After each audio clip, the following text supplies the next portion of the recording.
Welcome to this episode of Spartan Chatter, everybody. I am Snickerdoodle on the community team, and this week we're talking with Jeff and Alex from the franchise team, talking about their latest venture, which is the Halo Waypoint Chronicles Volume 1. So I'm going to go ahead and kick it over to them and let them take it away. We did it! We sure did. We did. Just a quick intro. I'm Jeff Easterling, Senior Franchise Story Lead for Halo Studios. Alex. I'm Alex Wakeford. I'm a regular on the Spartan Chatter entries, which is always good fun.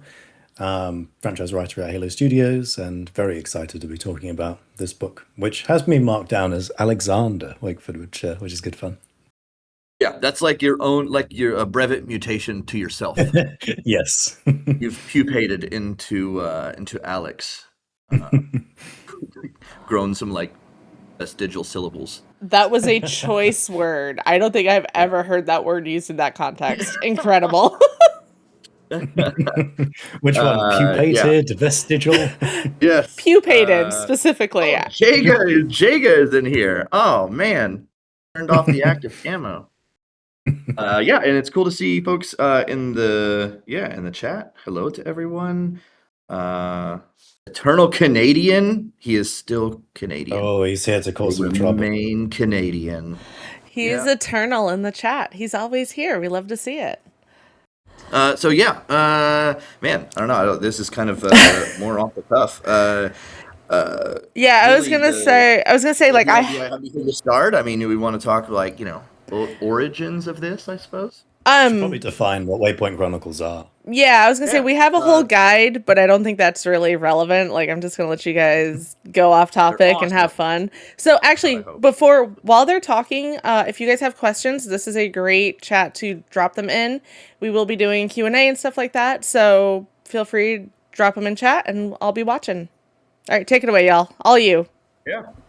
So Waypoint Chronicles, just really at a high level, they're short stories that take a peek kind of into a wide variety of places in our universe. And we've produced them for kind of like different reasons. Like really the thing that we've done is kind of cover a lot of like franchise milestones.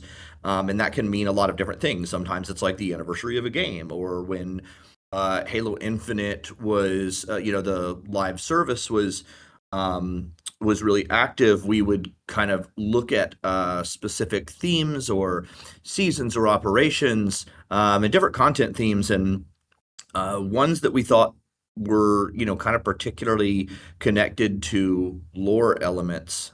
We just wanted to find a way to, because we're like you guys, we want more story all the time, and so it was like, okay, well, what, how can we make this more than just like an armor string, like a descriptive string? How can we kind of use this to give more a little bit of a window into places of the universe and the relevance maybe of a thing or a character, and it's also been really neat too because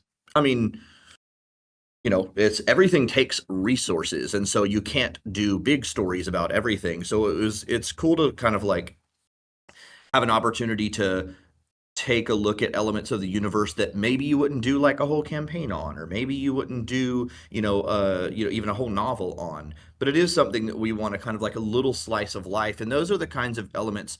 There's the old like saying of like you can fill a jar and you start with big rocks and then smaller pebbles to fill in some of the space, and then you pour in sand at the very end and that fills in all of the rest of the kind of space. And different types of content kind of bring they fill that space differently. And so we love thinking of Waypoint Chronicles as one of the ways to really fill that space and make the universe feel really lived in. They're a lot of fun, and it's just also a way to kind of let us exercise some some story muscle on a more regular cadence. But Alex, do you have any other thoughts, just kind of like on the overview of what they are and why we do them? Yeah, it's funny to look back because obviously we started with Halo 4's 10th anniversary back in Yeah. 2022 November, and our final, like the final public one that we released was Halo 5's 10th anniversary in October 2025. So there was a whole like game release period there that we were telling these stories. So it's crazy to look back at the ones that sort of released over this period of time, and how we sort of attacked different kind of angles at the universe. Right, we started off with, oh, let's connect to a specific mission in Halo 4's Spartan Ops, and that gave us a like interesting narrow window to like, all right, let's explore what this team of Spartans were doing, because in the game, of course, you hear them on the comms, they're doing something else off camera. Possibly the more interesting thing where they're assaulting a Covenant ship, and I've always wanted to see what that would look like. Yeah. Why am I on the ground down here? Shakes fist at Miller. Yeah. But then, like when we did Winter Contention, it was interesting because that created an event in Halo Infinite, right? That reversed the content polarity, basically. Yes, so many of them were tied to, okay, let's forward plan and think about what's coming to the game and how we can do something cool to narratively tie into that. But this was starting early on and say, oh yeah, we've got these cosmetic items for Tom and Rosenda to enhance your customization, and that gave way to a really cool story where it's a different formation of noble team. So you get some of that familiar flavor, but we've never seen Rosenda and Tom like properly in a story before. So that was a fun kind of unique opportunity.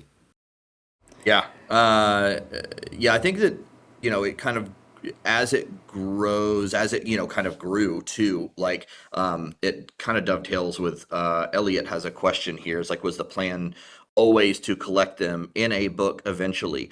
I don't know if I would go so far as to say plan, but I would go so far as to say hope. Yes.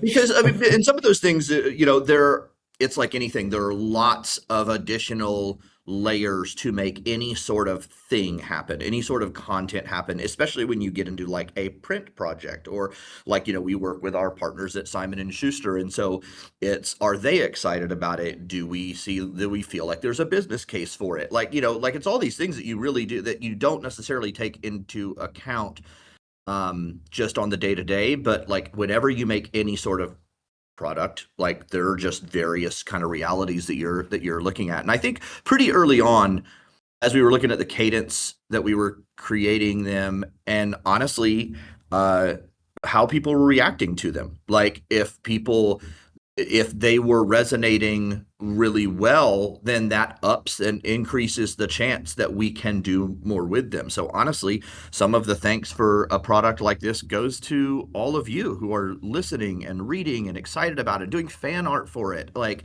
we thank you as well, and have a lot of gratitude for people who are engaging, and you really kind of have a part of this, which I think is actually really awesome for the Halo's 25th anniversary. Like, I think, you guys have probably seen on Waypoint, so much of the thrust of the content for the 25th anniversary especially is not just celebrating Halo, but it's also celebrating all the people that make it up, and that's the community. Like, and getting, the community involved with that. I mean, down to the cover art, Levi Obmeyer of Fistful of Arrows fame.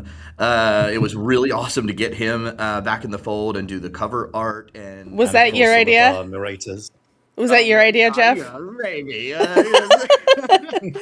was definitely one. As we were thinking about it, I was like, okay, if we can make this happen, like I loved it just as a celebration again of the whole spectrum of engagement, because we're also fans as well. And so like we wanted to make sure that this felt like something that was really authentic, that these stories came from people who love the universe, and there were 4 people who love the universe, like even some of the kind of smaller tiny pockets and things there. So the sorts of things that will make people say there are dozens of us who enjoy this thing. Exactly.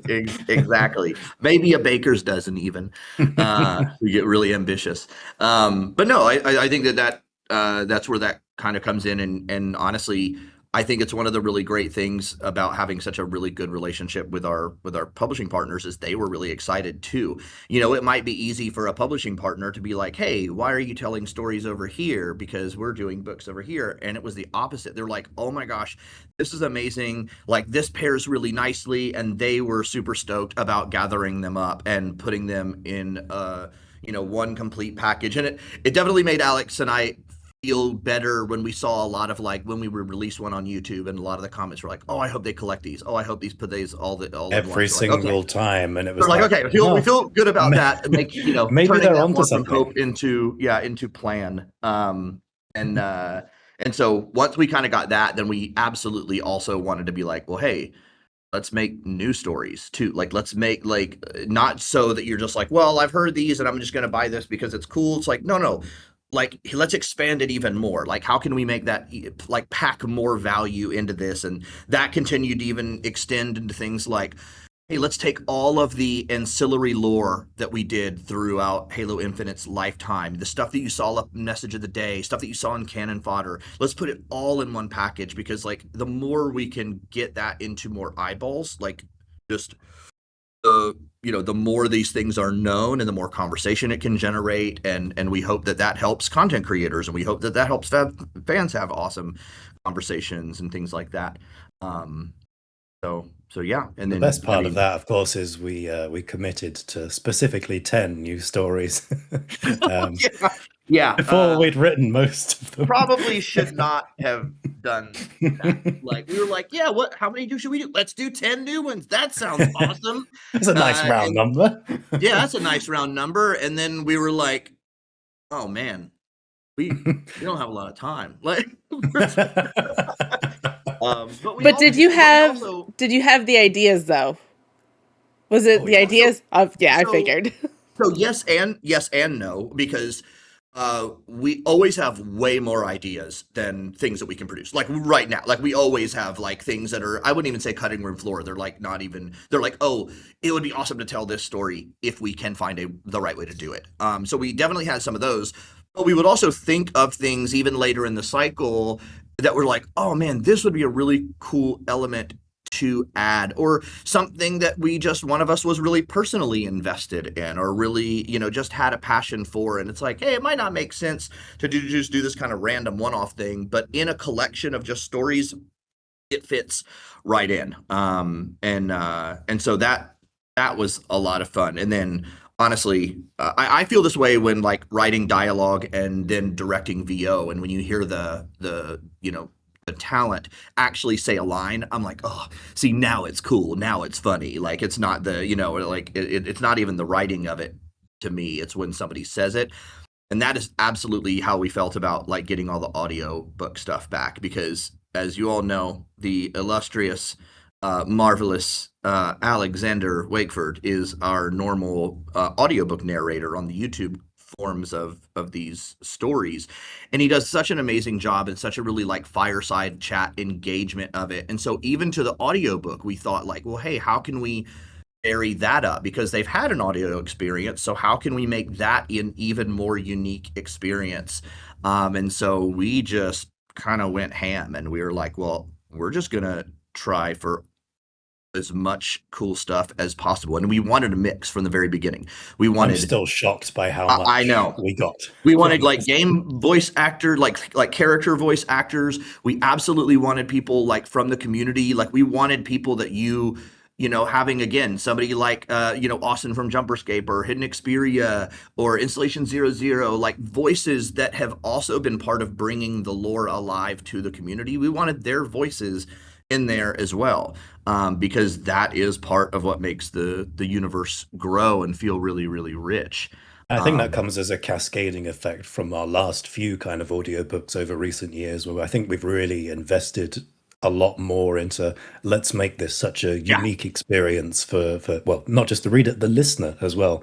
Edge of Dawn, obviously, we had the Chief, Joy Use, and the pilot, their separate narrations, which really added a lot to that book, I think. And then before that, obviously, Keith Sarabica for all of Epitaph, whose voice will always stick with me. Try to do to also like make those experiences feel really close together, because it's when a lot of times you might read a book, you're like, man, I would love to see this in a game, or like, I mean, we almost always feel that way too. And so it's like, well, what are the ways that we can make it feel like closer to the game experience? And I think that adding the dynamism to the audio, but then there's also a real world element there. Like in the past 5-6 years, like it's maybe even more, but like especially like in the past 5-6 years, you've seen a major uptick in people across the industry, like of who listen to podcasts, who listen to audiobooks, and things like that. So it's like, oh, how can we kind of meet our audience too, where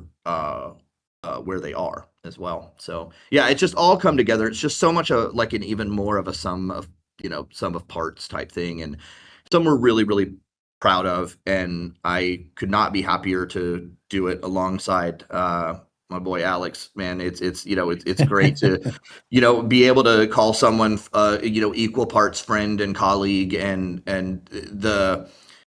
all of these stories, like the way they come about, like one of us might have an idea, the other one or one of us writes the main portion of a text, the other one's editing it, or sometimes we would split the story up, we'd go back and forth on perspectives. There'd be something I would write. Classic finger wag moments. Oh my gosh, yeah. Yeah, one of us would have like suddenly an idea about like, it's like, oh, I'd bring some to Alex, but then he would add some things in and like, oh, never mind, now it's awesome. And I'd like to think the same, vice versa. And so it really is such a kind of collaboration like across the board. I think Blood Moon and Saturn are really good kind of examples of some of those where we were more separated in terms of which part of the story we were telling, and then they would actually funnel together really quite neatly and nicely overall to build this overall picture of what's happening. Yeah, Ellie, that's kind of what we're talking about even right now is like, it was really organic. Honestly, there was no set way. Certain stories, one of us would take an initial draft, and then the other one would actually come in. Like all of the stories we just kind of plan basically together. So like we're outlining them, and when we're nailing down, okay, here is what is happening, here's what's going on in the story, and then one of us would like basically do like a first draft on it. The other one comes in, starts adding things, editing, like we're having creative syncs on it. And then we kind of like finish and polish it up, and then we also run it through other folks. Sometimes in the studio, but then also eventually through Simon & Schuster as far as additional editorial passes. But then some stories we knew from the beginning that actually we would kind of like co-write back and forth. Like Alex just mentioned, like Saturn, he would write the parts that were happening on the ship, and I was writing the parts that were happening like on the ground. And then we would kind of edit also each other's standpoint, so we kind of smooth some of that voice. Or the same thing with like Blood Moon, like you kind of split perspectives. Or something like Fireside, we would each take like, oh, like that's going to be split up into 4 or 5 different little mini stories, and so each of us would kind of like take different mini stories and do those. Still one of my favorites. Your Sun Ray section is still very much beloved of mine. Yeah, no, that was a blast. Likewise. Like there's certain things that that you did, like on Atropos especially. I was like re-listening to some of that. This like some of the vivid imagery in there.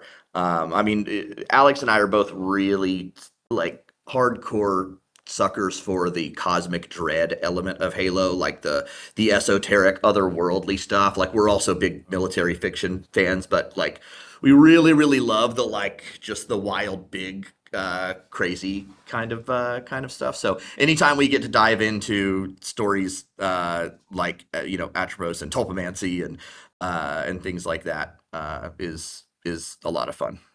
Yeah, I mean, Tulpomancy is one that just came to me after a straight month of just watching through Twin Peaks after David Lynch passed. That's right. Well, and then it's funny too because we went back and forth on some of that, and I was blasting through the audio dramatizations of the Red Rising series, which I absolutely adore. And Jenna Sharp, who plays Mustang in the Red Rising series, she's fantastic. And I was just like, no, this is the voice. Like, we have to have this, and so we. Had that, and then Simon Crank, who is also in that series, like he actually does the two major flood stories that we did, Saturn and Atropos. But yeah, it's again, it's so much a sum of parts. There would be certain things where I'm like, oh, I don't even remember which one of us wrote this, or which one of us put this line in, or like, again, initial idea might come to one of us, but then the other one says, well, what if we do this twist on it? Or what if we also connect it with this? And you're like, oh, never mind. Now it makes it even cooler. So yeah, that's great. I guess that's an interesting subject. Like, what are some of our inspirations that we've had throughout some of these? Because I'll tell you my weirdest one, and you'll recognize it when I tell you it. For Ghosts of the Gyre, which is one of the 10 news stories. Yeah. It was the Sigur Rós music video for Skell. Yep. Yep. If you watch that music video, you basically kind of get the story all in one from that. And yeah, that was just one of the more kind of offbeat examples. Yes. Yeah. No, I remember us actually very specifically like talking back and forth. I was like, dude, I need you to watch this and just go on this journey with me. Yeah. Which is funny. There was I listened to a lot of Sigur Rós and My Epic and This'll Destroy You, and there's a lot of music, American Dollar, a lot of big ambient stuff. I guess Saturn devouring his son as well. The painting itself was its own source of inspiration when we were doing that story, because you look at that and it's such an evocative image, obviously, in reference to mythology. It's like, what can you divine from this that is uniquely Halo? And the results of that, I think, kind of spoke for themselves. So, hang on, can I make a comment on that one? Multiplayer maps and stuff. Yeah, sorry. Go ahead, Sam. Yeah. No, you're good. It's funny because that one, I know the art piece because I like art history or whatever. I knew the piece, and it was like I saw the title, I knew the art piece, and I was still like read it, and I was like, I don't know what I expected here, but like I got to the end, and I was like, well, one, that was creepy. Two, I really don't know what I expected, but I'm not surprised. And like, this was amazing. But yeah. Anyways, I just wanted to say that. Goya's black paintings have been like such like a cool inspiration. I've loved those since my own art history classes, and it was always a big kind of like cool impact. And then we see those, and once we kind of nailed and landed on this thing for Saturn, we had talked about like how much we liked it was kind of a little bit of a spiritual successor to the Mona Lisa. Like that was one of the things we were like, oh, we want to do a flood story.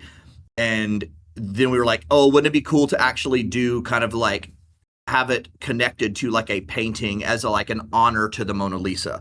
And so we immediately, like, I think I had brought up like the painting, and then we really dove into it and when we told that story. And so then once we did that, we're like, well, the next one has to also deal with one of those two. So that's where the Atropos also feed comes in. So, who knows? Years from now, maybe we'll have a complete series based on all of the black paintings. Yeah, there we go.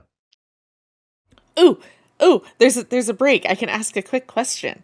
Yeah. So, no, this has honestly been amazing because I'm sitting here and you're just listening, and I love listening to you guys. So this has been great. But I do have a question. We talked about like where this came from, the fact that it's now a novel. We have a lot of amazing voice talent in this, and I know we said that the first one was for Halo 4's 10th anniversary.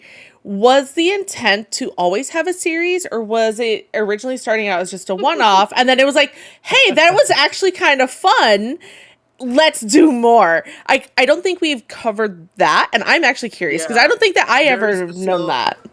There's always more to the story, but a lot of it is me convinced. It felt like I don't know if we've always joked that like I remember pitching Cannon Fodder like as a series like way back in the day like 12 years ago now, which is wild. And I mean, I remember the room that we were in and really being like, hey, like, I want to, like, I would love for us to do a blog that I would love to have seen. Like, this is something that as a fan, like, this is the kind of content that I would love. Well, you know, we do things with like multiplayer and esports and, you know, a lot of gameplay focused stuff. But I'm like, I want to do something that is very, very specifically speaking to the lore, because it's part of is a little bit of a self-fulfilling prophecy too, because like if you make it more accessible to people, then naturally you also grow that community. And so it actually kind of reminded me of that. I had been wanting to do like some short story stuff for a long time, actually, and actually had a couple of different pitches of like, hey, could we do it in this way? Could we do it this way? We just weren't able to find like kind of the right time for it. But we were talking to like our boss, who's our the franchise director, Corinne Robinson, and she is famously hyper supportive of things that we want to do and are passionate, but also like very usefully critical and asks like a lot of the right questions. And so, you know, she was genuinely asking like, well, what are we doing this for? How are we tying it? What is the future for it? And so we were like, and we said even from the beginning, well, I just want this to be like a series. And we went back and forth on how do you brand something that, like, do you want it to be a series, but do you know it's going to be successful as well? So a little bit of it is it kind of a little bit of it is rolling the dice, but a little bit of it is like, hey, let's do a smaller effort, and if we start to see that people like that kind of format, now we can start to build. And then once you get really kind of like the right inertia and the momentum with people engaging with it, you kind of buy the support even internally to be like, okay, the more we're doing this, the more support we want to put behind it. And so, you know, that's why it went from, oh, we're going to do a short story for Halo 4's 10th anniversary. Oh, hey, let's do like some stuff maybe for some of these things for Infinite, with, you know, Tom and Rosenda's armor. Oh, okay, hey, let's start doing these more regularly for that content. Oh, let's start. And it just kept adding and adding and adding until we get, you know, to now where right in front of me, there is 600 pages of, you know, actual physical medium and an amazing, amazing audio book with incredible narrators. And so, yeah, so it's again, like I have to say too that like the community is really part of making those decisions possible. Like we are constantly internally trying to tell stories wherever we can, like in every sort of way. And so the more interaction and engagement we get in those kinds of things, the easier it is for us to, you know, to kind of help justify some of those.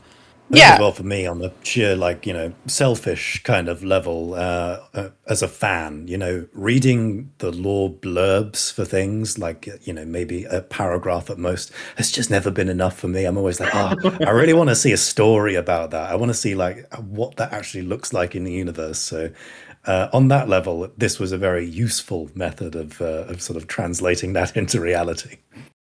So this was I want to see more of this, so I'm going to make it happen. I'm being the change I want to see in the world. Oh, 100%. You know what? I love that. That's what Cannon Fodder was. Is like, well, I'm just going to make the thing then, and then see if those dozens of us will read it on a regular basis. To a degree as well, I think we owe something to. This is a bit of a deep cut. The last Sky Marshal, because that happened before all the Waypoint Chronicles stuff. That was actually our first online story that we did in Infinite's life cycle. It's not in this book because it's a pure like story shard. There's no canonical connection in the same way that Precipice and Duality ended up having. But we did that choose your own adventure 5-part story set in the Entrenched universe, which was kind of the original proto Waypoint Chronicle in a way. I had kind of forgotten about that, but I now remember, because you were still on our team, Alex, when that was happening. I was. So it was like me, you, and Nina having all those, Yeah, sat in the backstage at the Halo World Championship, loud as hell, writing like I think it was the second or third part. Just like, oh god, the stage is booming. Another one that's kind of related to that, like when we did Precipice. because Precipice originally like that had started talking, or like that had started off as like a purely fracture thing, but we were wanting to do something unique with the created, and that actually offered a really interesting like opportunity to examine a lens of it. And so we really kind of rode that like edge, and not like breaking a fourth wall, but like it kind of did that. It's like, oh, it's actually kind of, treating out. And we were, I mean, man, I remember sending a lot of notes to you back of like trying to like, I want to wrap this into like the reach data pads and things that we've always looked at. And that was another one that we went back and forth on. And I forgot like how much he did for that. Like, so I pretty much like, I focused on writing the Sloan stuff. And then your genius, like choose your own adventure stuff. Like I remember looking back at it and we were laughing because we were like, man, how is this going to like read in a book, like in a print book? Or then how's it going to do an audio? And then listening to Gideon Emery read it back, I'm like, no, it just kind of works. It sounds odd, but it sounds like odd in an intentional way. Like it's this almost unsettling clinical nature that speaks to the essence of the created and artificial intelligence and things like that. Like, so it was just really neat to see how those things, kind of paired off, but then became something new, even as we adjusted its medium. I think that's a good segue into appreciating some of the voice talent we've got as part of this. For example, we've got Jeff Steitzer, who's narrating one of the additional stories, the Eridanus 12, and listening to him as a narrator, obviously, you've heard him for 25 years as the multiplayer announcer, but he's a really fantastic narrator as well. Oh, yeah. I just, in my head, picture him saying everything the way he says road trip in Halo 4. And I'm sure that's not it, but that's how it forever hear it. We just worked with him. I worked with the LA Chargers on their recent schedule announce, which is awesome. Even if you're not a sports fan, definitely check it out. It's a lot of fun. And man, we had like such a blast in the booth, just, and I'm a big sports fan. And so like, it was really funny to do a bunch of like sports lines to write for him to say, but then having him say it in his multiplayer voice. And then in the same way, having him actually do a narration that is more of like a pure traditional narration. It just kind of shows his range. And it was a way to get another element of Halo's lore, and I mean like Halo's wider lore, not just the fiction, but the lore of Halo. Like HCS is part of the lore of Halo. Outpost Discovery is part of the lore of Halo. The Ghost of Lockout is part of the lore of Halo. Like that experience that we all go through and that we're all part of. And that was one of the, when I think of when Alex, you're talking about cool voices, having Lottie, who is the voice of HCS. Like, she has done such an amazing job, and she is such a pro when you watch broadcasts, and just an amazing person. But I'd always wanted to kind of like get her involved. Like, I'm like, I feel like she could really do a great narration. And man, she just killed it, knocked it out of the park. Like she, narrates the story Bella Corsa, and that story is actually a very specifically like sports oriented story. It's about motorsports in the Halo universe. And so I was talking about inspiration. Yeah, I mean, that was the Le Mans 24 Hours is the inspiration, really kind of like for that for me. And so having Lottie, who by the way is a former athlete herself, former pro athlete herself, Lottie's kind of the voice of quote Halo sports. And so having her be the voice of, a story about sports in Halo, it just felt really right. And so there's all these really cool, like connective tissues that go into, it's, I use this analogy a lot. Everybody marvels at a garden, but no one marvels at soil. And it's really important to recognize like all of the ideation and all the intentionality that goes into making the right soil for an awesome garden to grow.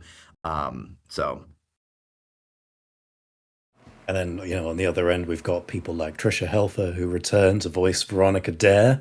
and Venezian Sonata, and it's hearing some of those kinds of voices, like Darren O'Hare, who voices Thomas Lasky. Darren, I in love him Axios. so much. Yes. It just lends that additional kind of authenticity. It's like, I totally agree that, as a writer, it feels like you're halfway there to this feels like it's on the right track, and then you pass it off to the person whose voice it should be, which is the actor who brings it to life, and you're like, all right, this has really brought it to the finish line. Can I ask a question kind of about that? Like, you're talking certain stories, you talk about Lottie being like, the voice of Halo Sports or whatever. Were there stories when you were writing them or reading them that you were like, I know exactly who needs to voice this? Or was 100%. It more, like, we know who our voice actor options are, what can we match to them? Like, how does that process work?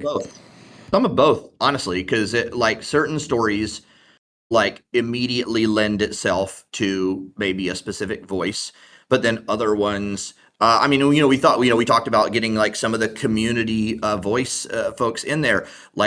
We know the love that Hidden Xperia has for Halo 2, and so when we thought about who could read Age of Retribution, we were like, oh man, he'd be really awesome for this, because we also feel like that, we've seen his content and that he expresses, the things that mean a lot to him, or, I think it's just kind of different ways. And then we also have we worked with Simon & Schuster to just get some really awesome award-winning audiobook narrators that people we've not worked with before, and people that aren't part of necessarily the Halo universe, but this actually gives us a way to experiment and just get some new voices, because you never know who you might discover. I mean, you never know when you discover that Kelly Gay is such an incredible addition to the Halo universe because she had a short story in Fractures, and the same is true for voice and audio and things like that. So I know when you do these, you also give because not everything in Halo is always pronounced the way it looks. Right, we know that this can be a little complicated, so we know. I know you guys give cheat sheets. Basically, what is the we do phonetic guides? For funsies, what is the weirdest one that you had to be like, no, that it's actually pronounced this way? Was there anything fun like that, or? Oh man! Oh gosh! I mean, some of them we feel bad because we do it to ourselves, because you don't think about it like a human having to say it sometimes. Writing something to be read versus writing something to be said is a very specific and unique skill. And so I'll just speak from a writer standpoint, and I'm sure Alex would agree. If we're writing something in prose versus if we're writing something in a screenplay format, you kind of already get your mind into that mode. But an audiobook kind of gets you on both sides, because it is prose, but you also need somebody to read it. I mean, there's the classic ones of Halo, we have to make sure that people say Mjolnir and not Mjolnir. But I remember for Bella Corsa, I had done some translations for the racetrack, but I did them in Hungarian because it's on Reach. And so I felt really bad for Lottie, and she practiced so hard and is just flawless with it. It's amazing. Hearing her say, I can't even say it right now. I can't even pull it up. I would have to look at my own pronunciation guide. It's the thing. Sometimes it is just the normal words that end up being the hardest, and there will be times where you and I are on a call just saying the same word back and forth about a dozen times over at each other, just trying to mentally work out what's different about this. What are we not catching on? Yep. Elliot dropped everybody's favorite mineral in chat. I'm not even going to attempt it again. I know Alex told me this 3 times. Absolutely have forgotten already. Tasty old Le Chatellierite. Yeah, Le Chatellierite. Yeah, absolutely. Totally would have gotten that. And when you run out of Vegemite, you can go for the Le Chatellierite. I actually saw a couple of good questions in chat. I think Gesh, by the way, lore with Wes.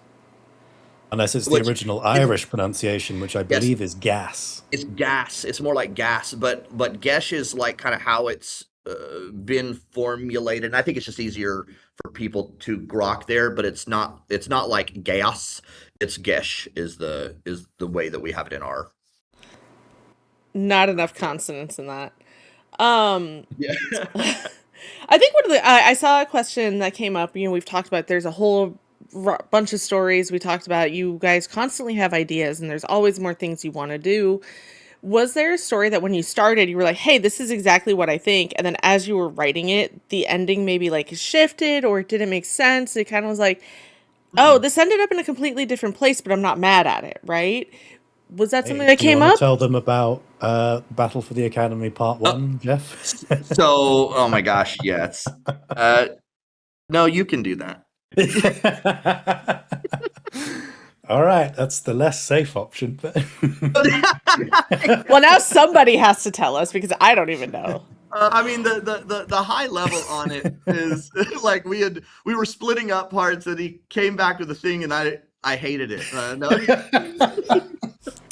Like, what about this? And we kind of I fought over it is not the right word, but we went back and forth like a lot on it. You can Alex, you can give your perspective on it. Yeah, it was a tricky situation that we had to deal with in the first place for that kind of particular story. Obviously, around the whole change in context around what was going on with Halo Infinite's multiplayer at that time.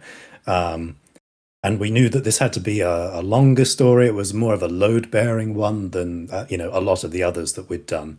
And so kind of trying to work out what Iratus was actually going to do was an interesting one. And I think originally it was that, he was commandeering all these different suits of the Mirage armor. They were all like empty kind of shells, they weren't occupied by individuals to any extent. And that was kind of going to be his method. Because, of course, you think like, oh, if there's a gameplay experience where you have to fight against all these different, like, AI units with Iratus's face on them, then maybe that's an interesting kind of way to handle that. He's able to commandeer these suits. Jeff very swiftly shot that down. Yeah, is fair. Well, and it's one of those. It's one of those. I think that something can sound good in or like in concept, but then in practice, like, okay, well, how does that actually manifest? Or the notion of like, hey, how can we tie this into? Because especially for Battle for the Academy, like, we were really passionate about like how can we do as much as possible to involve this with the game, because obviously like that's something that started with the game experience. And so you don't want to just be like, oh, okay, well we'll we'll do it in a book, we'll do it's like, and so we're trying to be really cognizant of that and like try to tie in as much as possible to the gameplay experience. So obviously with Infection, like that does present a really interesting like an interesting scenario of like, oh, could this be? But then when you really start to get into like the practicality of it, it's like, oh, does this feel weird? Like, and does it, sometimes you also get into like a power creep, or like, are you giving a certain character too much power? And then you also need to think of the implications. Well, if they can do this, why aren't they just doing this? Why, like there's so much kind of thought that goes into this stuff. And I mean, this is just how like creative endeavors work, like period. Like, it's not just us, like any kind of people writing novels, movies, and you have to go through all of the somebody mentioned earlier, I think in the chat, there's a cork board with red yarn in every creative's mind, if not literally on a wall. So yeah, it's and a lot of times we don't go into something that like ideas that you don't do, because every once in a while there's a kernel of something you're like, oh, this actually might be good for something else, and so you pull that useful part out and you kind of incubate it and you let it go for that. But that was just a really very specific one that we kind of like went away from, and also it's like, what are the ways, is that a really heroic thing? What does the scene play out like? Like, how are we describing this even? Is that cool when you're trying to describe it? Like, yeah, it's an interesting one. So to answer your question, Sam, in an, as always, long-winded way that we do, but honestly, a lot of the stories, like as you're writing them, sometimes you really get into the characters, and the characters almost seem to write themselves. I mean, it's like an elite and a Spartan, dissing each other and telling jokes, in a bar, or like some of those are like it's just like I don't even know if I wrote that. I think the character wrote that. Of course that's what they just said. They just said it. Like, yeah, it's such an interesting process. But it was fun as well to have some of that connectivity between stories as well, where you've got Ovitar and those two like in the bar, and then they all show up in the Battle for the Academy two-parter. And there are other things that we've seeded in there, like, for example, Rendezvous with Ramen is first mentioned in From the Soil to the Stars. And to answer a question at the time, yes, we absolutely knew that as soon as that pun came into being, it was like, okay, well, we need to write that as an actual story. Yeah, there will definitely be things actually that we retro in, or like that. It's like, oh, we know something. This is coming down the line. You can put something in that almost feels throwaway, and then that we know that this is a little thing that will pay off later. Yeah, I mean, Anvil Accord we were working on, around the time we were doing a bunch of Empty Throne stuff. So the reveal of Nysa, and knowing we were going into the academy and all that stuff, it was like, we can actually, drop some hints kind of out of order here and watch as the community kind of pieces them together over the coming, 8 or 9 months. It's like the best worst scavenger hunt for people. They don't know it's a scavenger hunt yet. Well, it's also it's weird on the creative side because like from the creative side, you are almost always working on things in some sort of out of order. Like, when you experience, all of us experience this whenever there's something, if you're a fan of something, Star Wars, Mass Effect, Lord of the Rings, whatever it happens to be, like we experience that like linearly. So like a thing will come out and we enjoy it, and then a thing comes out and we enjoy it, and a new thing comes out. Like, so you kind of experience like in a straight directionality. But on the creative side, different mediums take different amounts of times. You're planning different stories at different spots. Like, so sometimes you might be doing something out of order. You might do something. It's like you're living your life almost constantly in like, 2 days, 2 weeks, 2 months, 2 years, 2 decades. Like you're like always splitting your mind into like what you could put away for something or what makes sense for like right now. Sometimes it feels like all that time is happening at once. Certainly when we got more ambitious with how many stories we were going to do in quick succession. Yeah. Yeah, I wouldn't say it was a smart idea.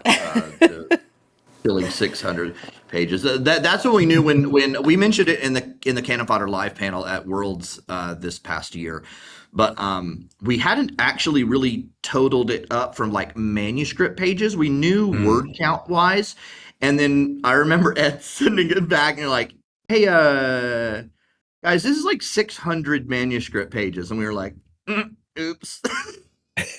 Oops. That's all you got to say for yourself. Oops.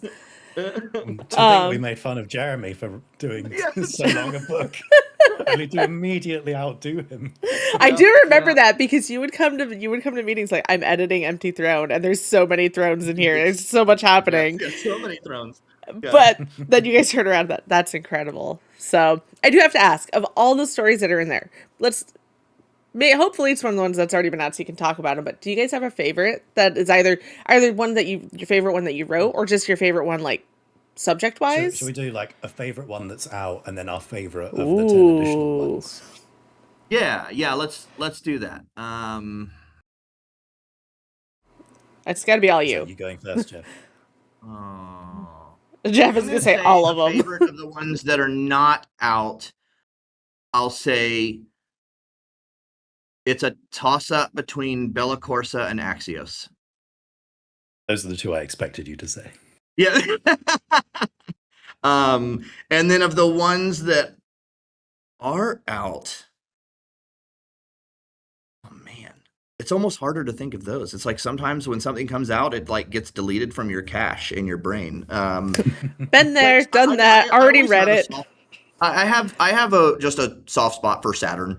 I just think that like it really kind of hit some of those cool horror vibes. We got to when you think about stuff like the osteo, like hazmat, like core stuff, in a way that was always a bit of like an odd fit for like Spartan customization type stuff. So one of the things we were like, well, let's really make this like this is more in the universe. This is more for civilians, and so really kind of thinking about that, and then like juxtaposing it with like the flood stuff, talking about flood Spartans. Either like there were all sorts of just little elements like that came together, and then again, it's another one that we just worked on like back and forth with each other. So, and it was still like a newer chronicle, but not like, but we still had some under our belt. So it was just like in a really cool like place and time, I think, in the production of it.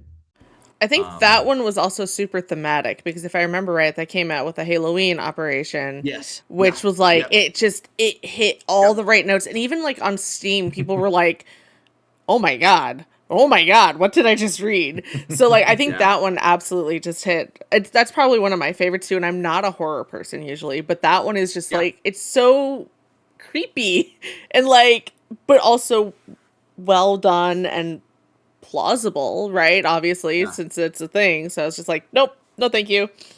Thanks, I hate it. I think, on my end, selfishly, the machine breaks is up there. Oh yes, because that's a story I'd wanted to tell for 10 years, and as I described it to Jeff, he was very much like, I have had exactly the same kind of story in mind as well. that's an interesting. I'm glad you brought that up because that's actually one. We all have like our lists of like, man, I'd love to tell this story. And literally, we both separately, independently had on our list, like, I want to tell a story about that knight that seems like they're going crazy in this level in Halo 5.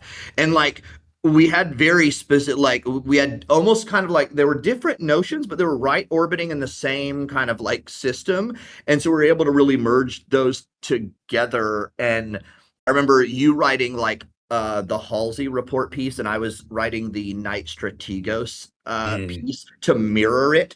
And so that was just a really cool way to get like two really distinct voices, but we very specifically had them mirror each other. So there's, you kind of think like, oh man, the way Halsey's brain works is being echoed by the way the Knight Strategos, the network works. And it's a very intentional kind of literary pairing there. And the horror as well of the Prometheans is something that I really, felt untapped at the time, and they'd been part of the fiction for so long with, only bits and pieces kind of along the way. So really kind of getting to delve into what it is actually like to be a Promethean knight, one that is kind of rediscovering its own humanity, which is a nice kind of thematic link, of course, back to Halo 4 as well. I just found that whole thing, and we found the perfect excuse for that because it didn't fit into any kind of anniversary. It didn't fit into Halo Infinite, but it was Cannon Fodder's 10th anniversary when we did it. So it was like, well, this is one for us.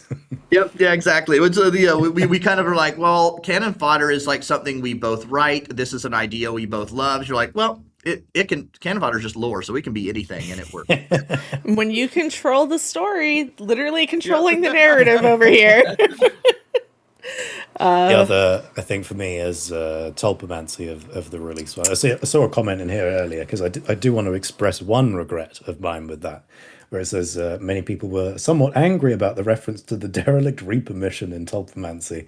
And I was like, I'm so upset that I ended up putting that in there because the reason why was obviously we got the community team to do some of the reports at the start of the story. And I realized that I hadn't done one for Jack. So I had 5 minutes to quickly put something together and write that for him. And it ended up being that derelict Reaper sort of reference. Like, oh, that sounds like fun. And I think that ended up just kind of overshadowing the rest of it. And I was like, oh, damn, I wish I'd kind of pulled back from that. But the rest of it, it's where you can show your influences too much to that degree.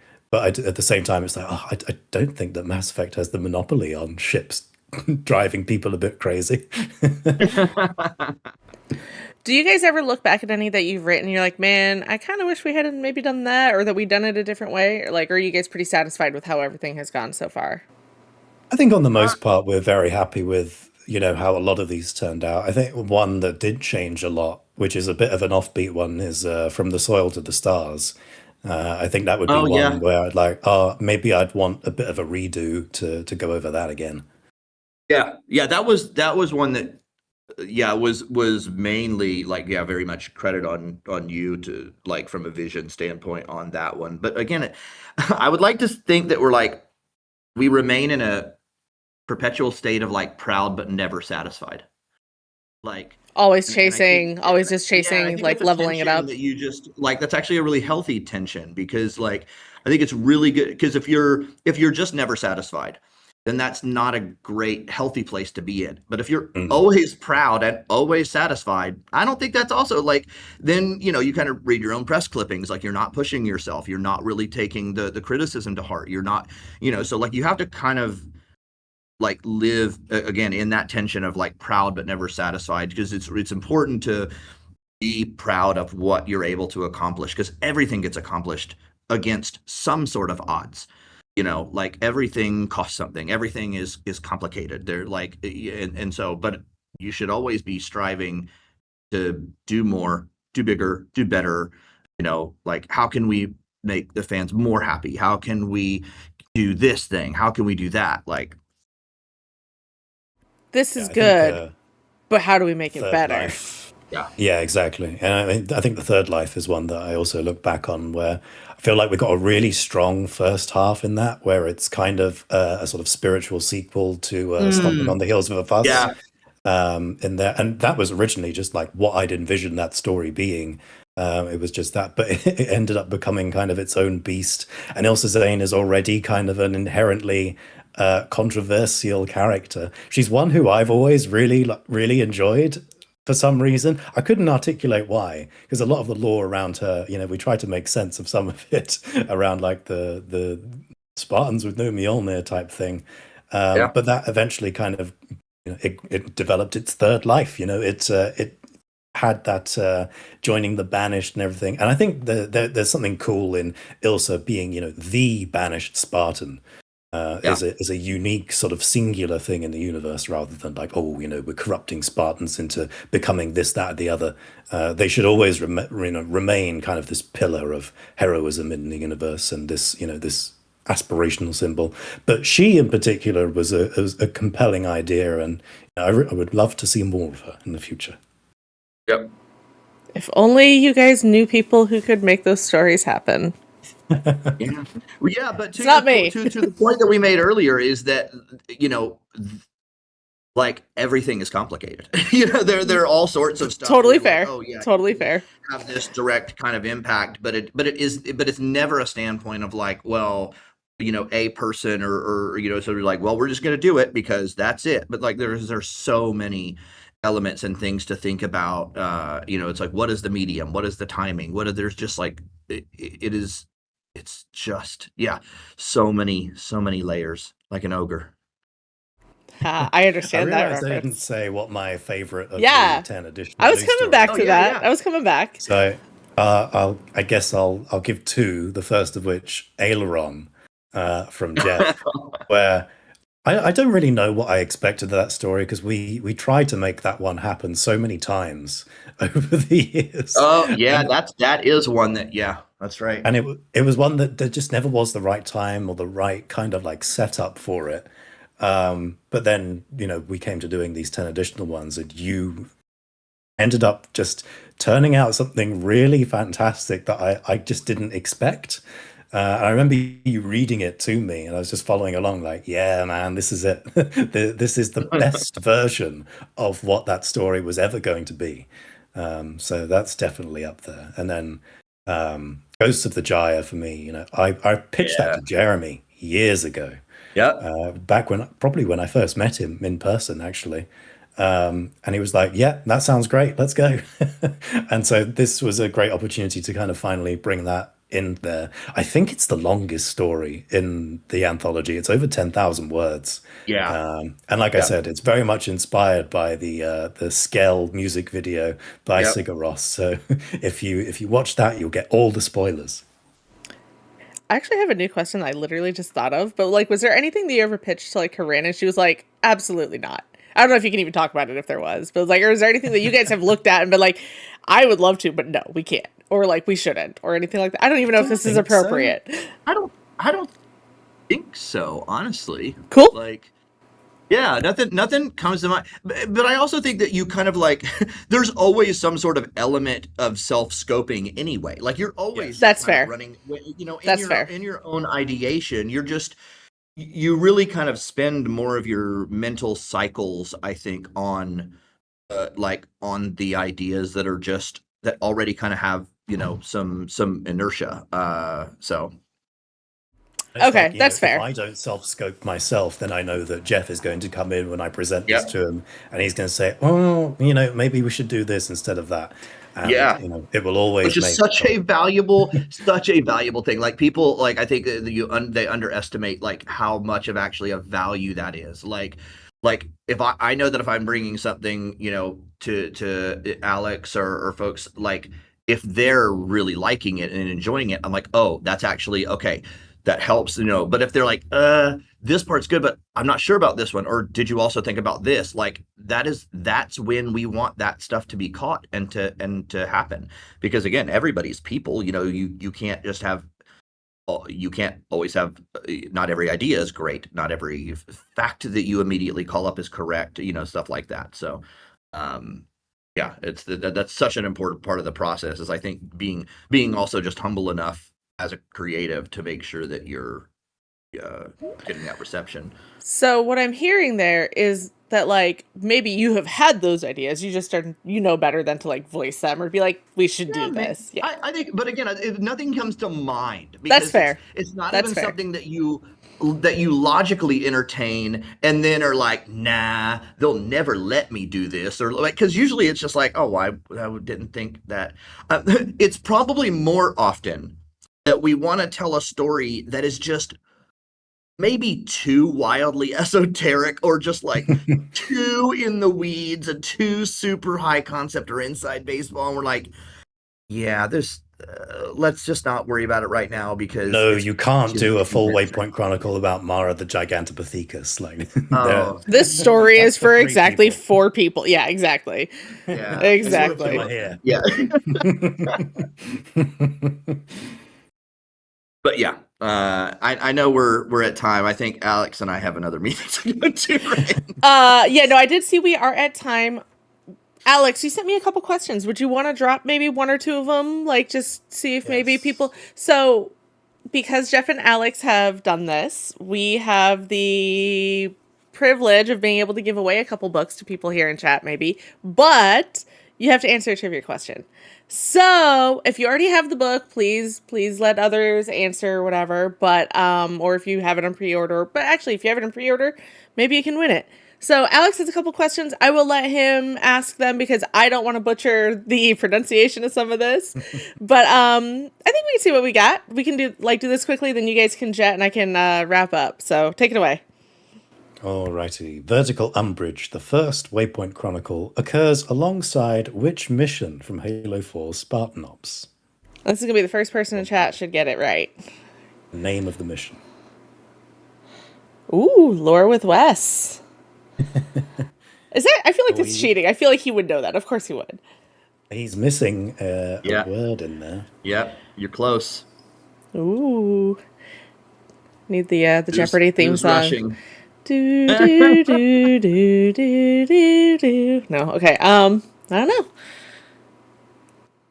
Somebody said, "Quick, go play Spartan Ops." There we go. All got it. That goes fair, but doesn't correct. Hey, he's got 2 more shots. All right. Also, by the way, just so you guys know, I will follow up with everybody after the show and to get information for shipping. So, but Vol, be sure to send me a message, a DM, or something. All right, next. Next question. Battle for the Blood Moon details a conflict on Suban, one of the moons of Sanghelios, over its natural resource reserves of blamite. What is the Sangheli name for this? I knew you were going to do that. I feel like these questions were mean, but, Well, I try. They have to be challenging. Absolutely. Yeah. I try to be nice, with the Halo trivia game that we played at Worlds a few years There you ago. go, And Wes. everyone said that I easy balled it too much for people. So now I'm going full turbo mode. So this is what happens when you let the people that live, Yeah. breathe, and When the die call's this coming from content. inside the Yeah, house. exactly. Right. I think we can give that to Wes. I think that is the spelling Well is done, off Wes. slightly, but I think you get that one. All right, and one more. We got one more for the road. Third and final one. Tulpomancy makes reference to the academic work Sanshaum, Past, Present, Future. Who is this written by, and which novel did she appear in? The chatter is coming from inside the house. That is perfect. Honestly, I feel like we could do another 4 hours of this. Dude, this has honestly been the most amazing. I sat on those questions for so long because you guys were talking so much. It's like, oh man, I have a question, but everybody's talking and I'm enjoying this. This is amazing. Genuinely great. All right. We'll do a more spoilery one, I think, in the future at some point. Yeah. All right. Well, Yeah, nobody's because we getting didn't really get as much into the stories themselves, especially ones that aren't out. So we can do more of a talking about the lore of the stories, especially afterwards. So while we're waiting for somebody to tell us who wrote the past, present, future, we can talk a little. Past, present, future. Sorry, I'm sorry. Ooh. Oh, there we go. Kazoo. All right. Let's go. Well done. All right, so I know who I'm reaching out to, but just wrap up end of day housekeeping. We've got Halo Waypoint Chronicles Volume 1 is releasing on May 26th, 26th. So you guys will be able to get your hands on that now. Looks like some people have early access copies. No spoilers. If you've got them, that's fine. That Barnes and Noble have been putting them out early as well, so you can try your luck. Tell your friends. Tell your enemies. Tell your friends. Tell your enemies. So we will. The audiobook. Yeah, we could. I love that we could definitely do a version 2 of this, whether it's in June or July. We can talk about dates, what makes most sense, but we will definitely do another one of these because we have a lot more to talk about the actual stories themselves, what's coming. But somebody in chat earlier was like, this is volume 1. Does that mean there's a volume 2? And I hear that there is some information, where can people maybe find information about that? We have a new Canon Fodder issue going out next week. I think it's on the 29th, where we will lift the lid a little bit on what our plans for Volume 2 are. This, you talked about how we get things done. These are my secret sneaky ways to get stuff done, is if I call it Volume 1 and I make people feel bad about not letting us do a Volume 2. So, well, naturally, there's gotta be. One, right? I love it. Guys, we kind of promised it. Yeah, I mean, I think if there's a teaser, it's that Volume 1 we wanted to walk so that Volume 2 could run, or possibly sprint, but that might be controversial, so we'll just say run. I mean, the sprint thing has been going back on. I literally saw a thing on Twitter, and it was said Halo community discusses sprint for the umpteenth time in 16 years. Fantastic. Well, we did announce a new Waypoint Chronicle partnership. We are doing a partnership with Jumperscape. Yes, we did. So we know that there is at least that coming out. Indeed. So that will be coming out at a later date. There will be more information on that. We got a couple blogs, I think, planned. We've got obviously their project and everything, but I know you guys have to jet, so we'll just wrap it up here. This has been fantastic. Thank you both so much. This was honestly incredible, and I could listen to you guys talk all day. So I am excited to do this again. I'm excited to do this again so I can just listen to you guys again. But any closing words? No, just a big thanks. A big thanks to Alex, honestly, just for being kind of such an amazing partner in this and creative partner and friend. I'm super proud that our names are on this together. And yeah, just thank you to everybody here for hanging out and being part of the dozens of us. So I will bring. This is as much a celebration, as much a kind of victory for lore fans and stuff, and as much of a success story because you engage with it. So the big thing. Yeah. I will bring you guys Sharpies because it seems like you will have a lot of books to autograph at Halo Fest. So looking for mine too. You guys should absolutely have. You'll have to sign my copy too. So. All right, I will let you guys run, and thank you to everybody in chat. This will be up on YouTube at some point, hopefully tomorrow, but if not, eventually. But thank you all for joining us. This has been amazing. Like I said, everything is complicated. It is totally complicated. I'm doing all the editing, learning, teaching myself, so appreciate it. This has been super great, super educating. Like, we are educating this time. Didn't make sense. Words are hard. This has been super educational. There we go. We've had a lot of fun, and I think people would love to hear you guys talk about the story. So looking forward to next time. Till then. Thanks so much. Toodles.